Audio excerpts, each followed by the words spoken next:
Okay, Kerala to Manali பயணத்தில் இன்றைக்கி 114வது நாள். வாங்க பயணிக்கலாம். ஓகே, இதுக்கு தான் நடந்து போகிறோம். நம்ம இங்கிட்ட பெருசாக ஒன்றும் இல்லை, சில கிலோமீட்டர்கள் நான் போகணும். அப்போ தான் அடுத்த வில்லேஜுக்கு போக முடியும். மணாலி சர்ச்சு போகிற வரைக்கும், தார்ச்சா போகிற வரைக்கும் கொஞ்சம் இதுதான் ஆள் நடமாட்டல. அதுக்கப்புறம் ஆள் நடமாட்டம் அதிகமாகிடும். இது மாதிரி மலைக்குள்ளேருந்து ஊற்று வருது பாருங்கள், தண்ணி வருது. அதில் பைப் போட்டு தான் எல்லாத்துக்குமே பிடிச்சிக்கிட்டு இருக்குங்க, எல்லா இடத்துலையும். ஓகே, போகிற வழியில் ஆடாது ஆடுன்னு தான் நினைக்கிறேன். எங்கடா காணோம்.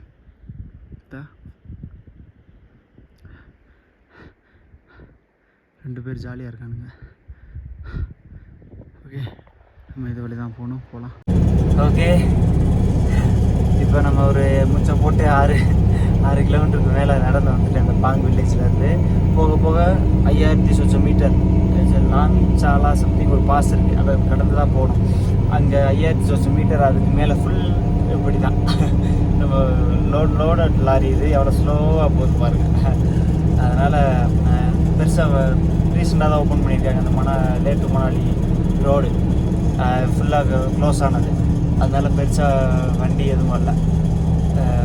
2 செட்டு பைக்கர்ஸ் போனாங்க. அப்புறம் ஃபுல்லாக அந்த ரோடு ஒர்க்கர்ஸ் தான் போனாங்க. அப்புறம் இப்போ ஒரு நல்ல டிப்பர் வந்துச்சு. என்னை அண்ணன் தான் போட்டார். இதை ஏறி போய்கிட்டு இருக்கோம். ஓகே, எனக்கு இன்னைக்கு கிட்டத்தட்ட வில்லேஜ் அடைஞ்சிருவேன். அண்ணன் விஸ்கி பாஸ் அங்கே போகிறாராம். அதுலேருந்து நான் இறங்கி அப்புறம் கொஞ்சம் தூரம் நடந்து சர்ச்சும் அந்த சைடு போய்ட்டுனா தங்கிடலாம் அன்றைக்கி.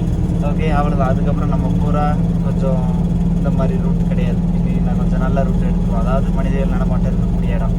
ஓகே, பயணிக்கலாம். சரி, ரோடு லே டு மணாலியே சூப்பராக இருக்குது. கொஞ்சம் ஆள் நடமாட்டம் இல்லை, அதே சமயம் வேறு உலகம் மாதிரி இருக்குது. நல்ல மணல் மேடு. பரவாயில்ல, நான் இதை மிஸ் பண்ண தெரிஞ்சேன். பஸ்ஸில் வர ஆரம்பிச்சிருச்சு. தண்ணி அப்படியே கண்ணாடி மாதிரி இருக்குது. கிளேசியர்லேருந்து இந்த சைடு கரைஞ்சி வருது தண்ணி.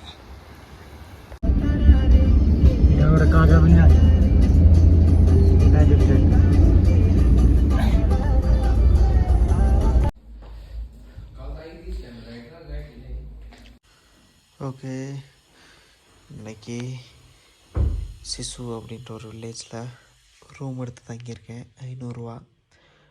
இந்த ரூம் தான். 4-5 நாளாக குளிக்கலையா, அதனால் ட்ரெஸ் எல்லாம் துவைச்சிட்டு குளிச்சுட்டு செட்டில் ஆகிருக்கேன். ஓகே.